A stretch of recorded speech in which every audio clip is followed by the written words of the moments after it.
In this video, we're going to look at the entire dynamic range control workflow in PixInsight.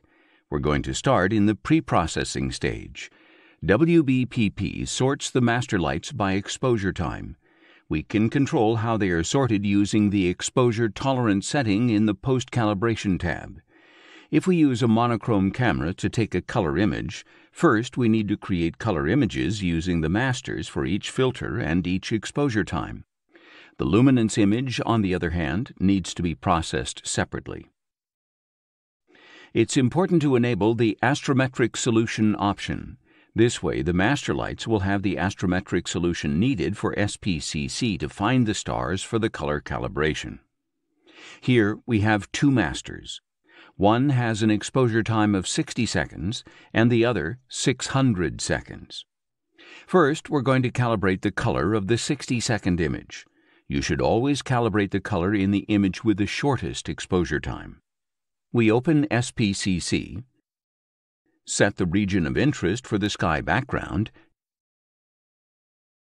and configure the filters, which in this case are Sony color sensor filters.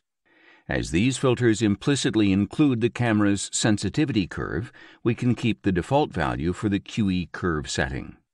Finally, we select an average spiral galaxy as the white reference. We apply the process to the short exposure image,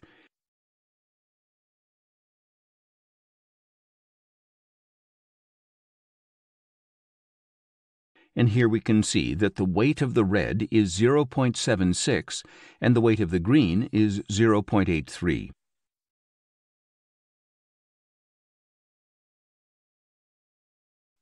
Now that we've calibrated the color in the short exposure master, we need to save the image.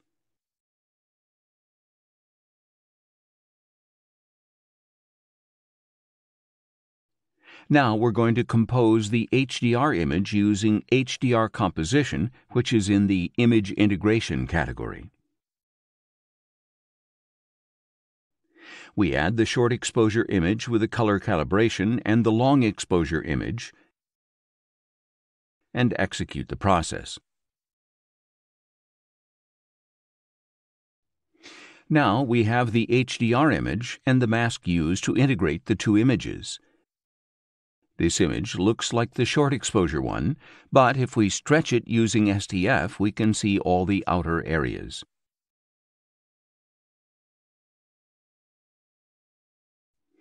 If we compare it with the long exposure image, when we disable the STF, we can see that the nucleus of the nebula is saturated.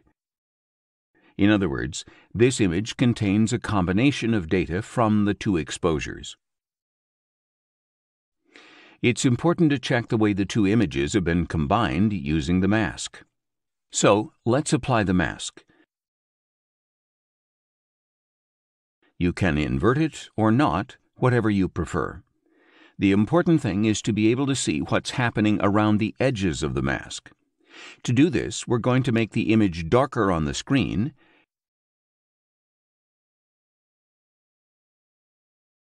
and now we can see that the combination is a good one. There are no artifacts in the transition between the two images.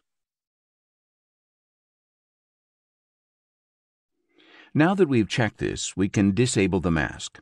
And now we can do a final color adjustment, which is a more precise calibration of the sky background. We will always need to do this calibration, and we need to do it with the composite HDR image. This image is much deeper than the short exposure one, so we'll always be left with a small sky background pedestal because of the lack of data in the short exposure image. We select an area of the sky background and open Background Neutralization. We set that area as the region of interest and apply the process. Once we've adjusted the color, we can stretch the image using histograms. Let's disable the STF. The first thing we need to do is make the saturated areas white. We set the highlights clipping point.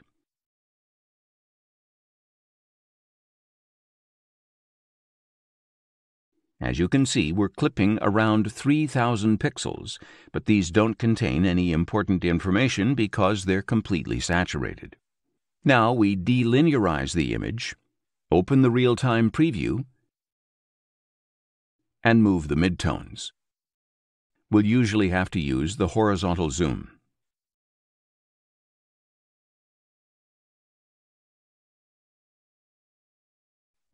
We might even need to zoom in even more if we want to clip the shadows accurately.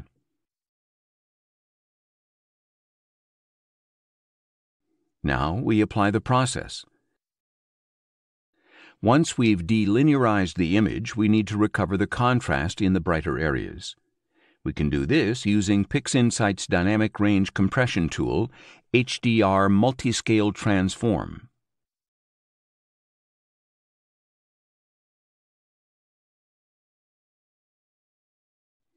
The most important setting here is the number of layers. If we use fewer layers, we'll only be compressing the dynamic range in the smaller structures. This is simply a question of visual balance. Let's try with 5,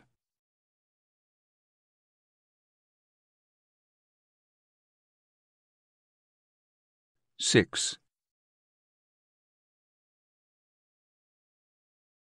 and 7 layers.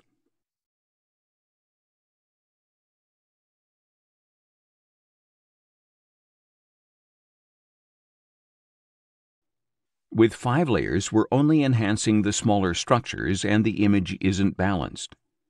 With 7 layers, we recover the information from the nucleus of the nebula, but in a more balanced way.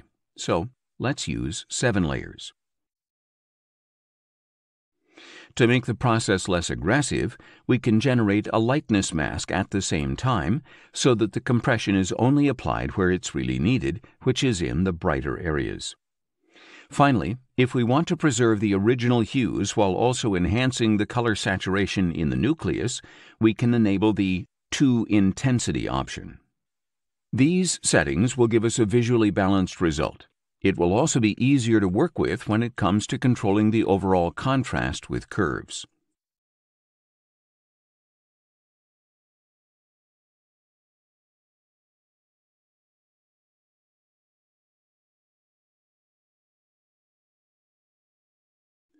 Remember, before we execute a dynamic range compression, it's useful to extract the lightness component so that we can use it as a mask when we apply curves later. Let's apply the dynamic range compression again. First, we select the lightness mask.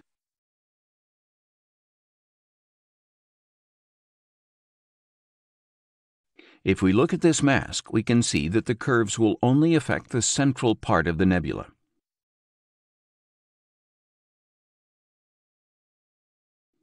Let's open the real-time preview so that we can adjust the curve. If we click on the image, we can see the range of the curve where we need to increase the contrast.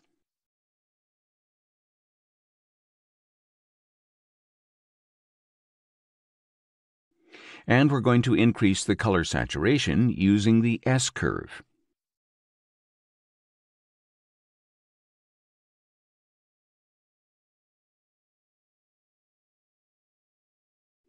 Once we've adjusted the contrast in the central part of the nebula, we invert the mask and apply the curves again. We can leave the color saturation 1 as it is, but we'll change the RGB curve to increase the contrast in the shadows.